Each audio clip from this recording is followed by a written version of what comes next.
Hey everybody, Josh Sigurdson, World Alternative Media here, and what if locking down is actually a form of snake oil?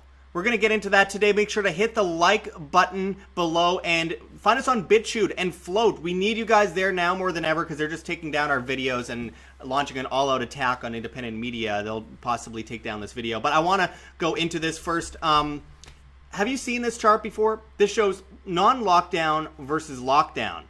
Now it shows deaths per million in non-lockdown countries in green and deaths per million in lockdown countries in red. Now, to be fair, some of the countries in green have a level of lockdown, but very minor in comparison with the ones in red. And obviously Sweden, which is brought up the most, actually has the most of the non-lockdown countries. Of course, that's what the media brings up, but I mean, look at Taiwan, look at South Korea, look at Japan. I'm in Mexico, and I can tell you, while there is some level of lockdown, no one actually obeys it. Everyone's out, and you know, there's people walking on the beach with masks, but largely people aren't following it. And you could see 14 deaths per million. In Mexico. So I'm going to get into an article today that I find quite interesting, as it says out of Zero Hedge. Social distancing is snake oil, not science.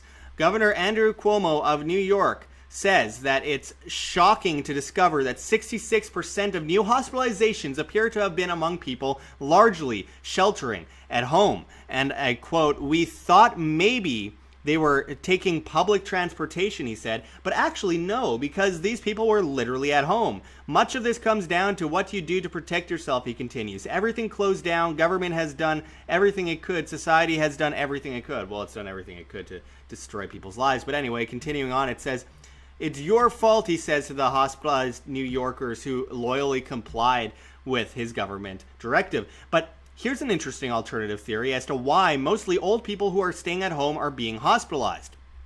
What if the government directive to close everything down and mandate social distancing actually made the problem worse? Dr. David Cates predicted precisely this outcome on March 20th. In an article that is proving every bit as correct in its predictions and sober policy recommendations as Dr. Anthony Fauci has been proven incorrect, which is another way of saying that the article is proven flawless so far. Dr. Cates writes, "In more and more places, we are limiting gatherings uniformly, a tactic I call horizontal interdiction, when containment policies are applied to the entire population without consideration of their risk for severe infection. But as the workforce is laid off en masse, our family has one adult child home for that reason already, and colleges close. We have another 2 young adults back home for this reason. Young people of indeterminate infectious status are being sent home to huddle with their families nationwide, and because we lack widespread testing, they may be carrying the virus and transmitting it to their 50-something parents and 70 or 80-something grandparents. If there are any clear guidelines for behavior within families, what I call vertical interdiction, I have not seen them." Breaking away from the article for a moment, I do want to note something that's quite interesting about that, is that in places like China, people often live with their grandparents, their whole family. They huddle together. In cases like Italy, you see a lot more of that than you do in the United States and Canada and elsewhere. So it's interesting to note that. But then at the same time, I do have to note that in places like Mexico, people live with their whole family as well, and there is a low death toll. So I'm just countering some ideas here, and I think it's important that we look at both sides here and factor in all this stuff. We can get into, and we will get into, how the numbers are completely skewed and how the virus was created in a lab later as a bioweapon. But first, I want to get further into this article. As it says, one might be inclined to simply accept this as an unintended consequence of social distancing, but accepting that would require there to be some kind of benefit to social distancing that would make it worth the cost. Is there?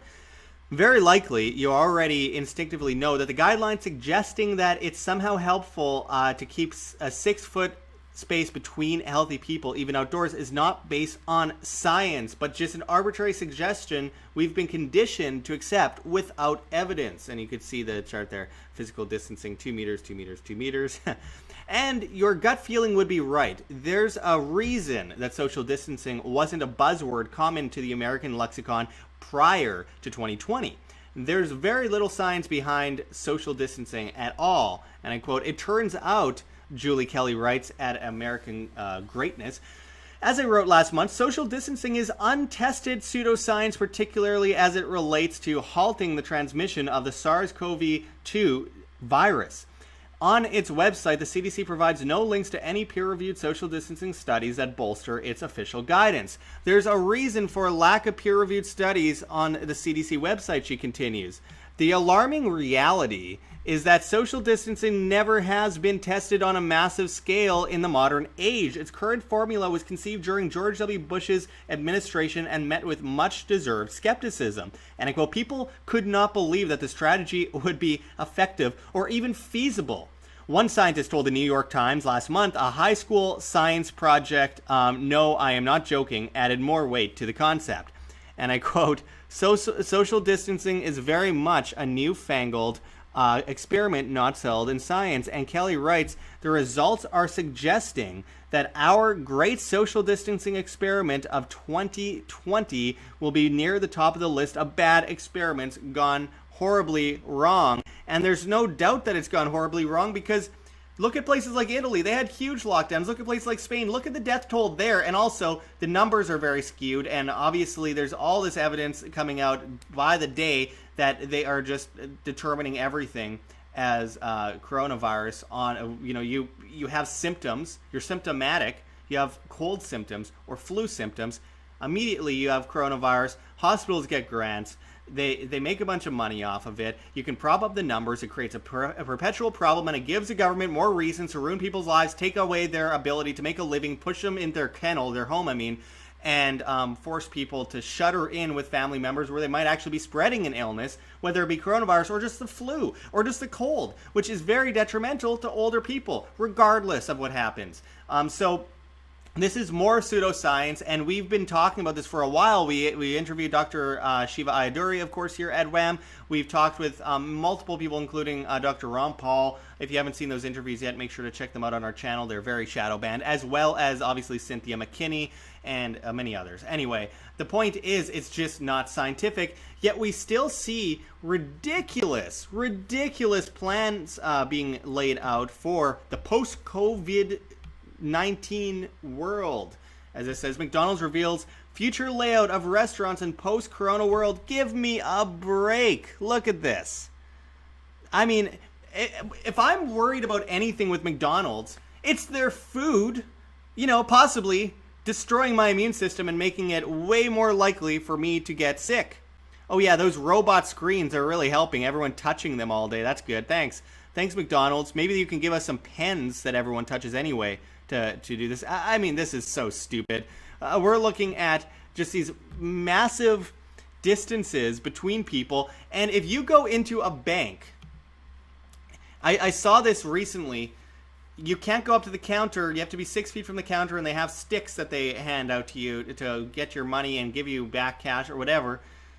And you're standing in line 2 feet away from everyone anyway.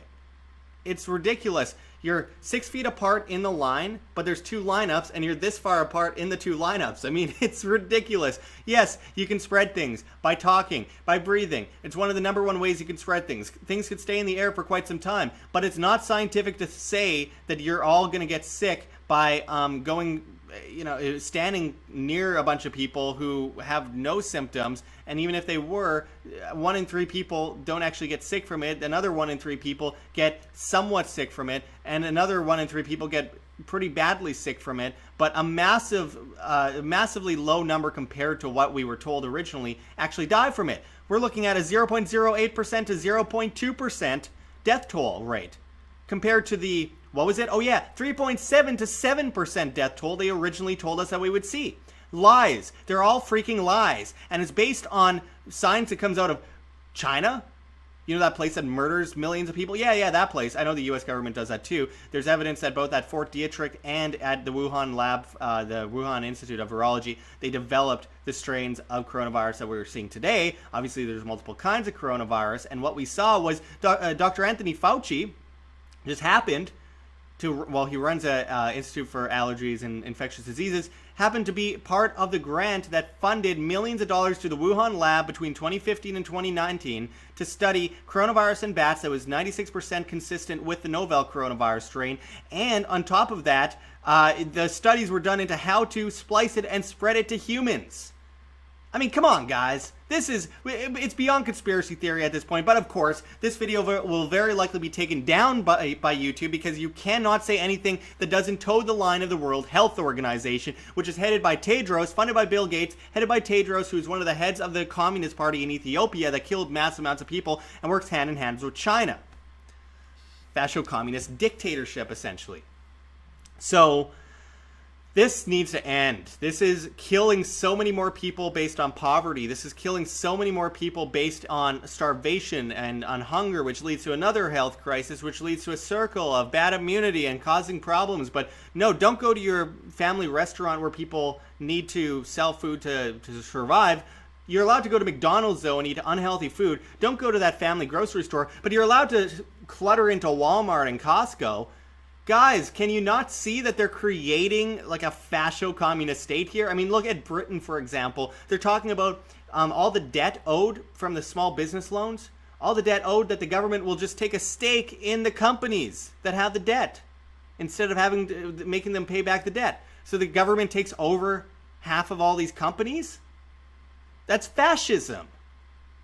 But of course, you'll hear a lot of people on the left go, oh, standing up against this is fascism. No, this is actually fascism, what we're seeing right now.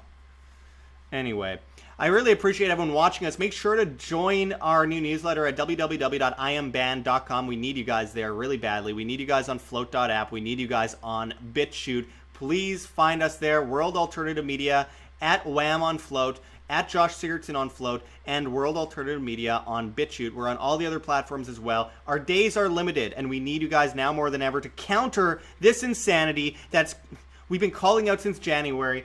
We have been vindicated on, and we need to keep pressing. We need to keep pressing because, my God, I don't know what's going to happen.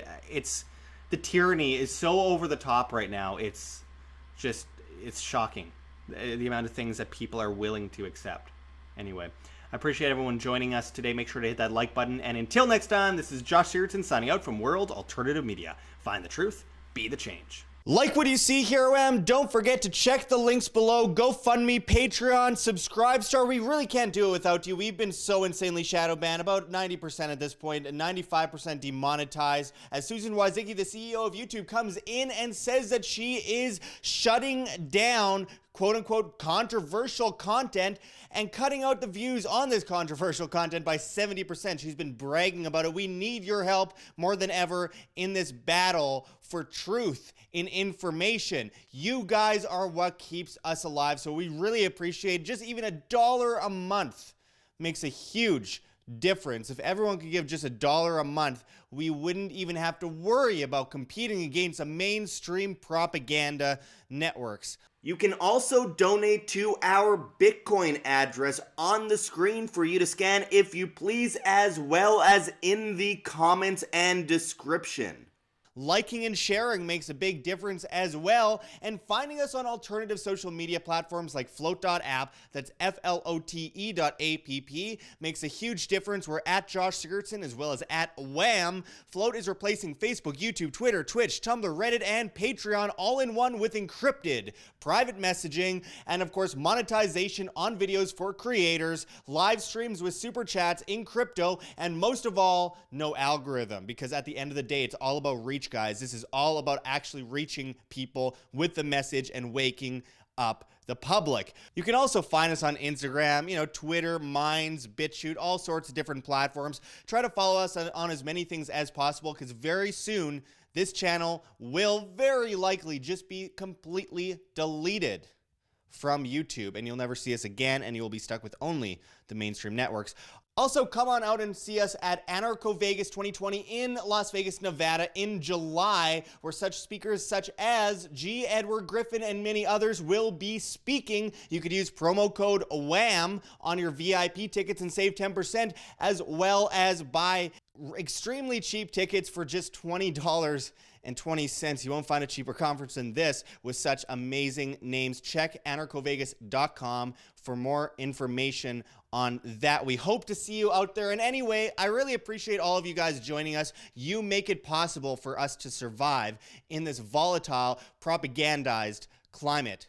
Until next time, this is Josh Sigurdson signing out from World Alternative Media. Find the truth, be the change.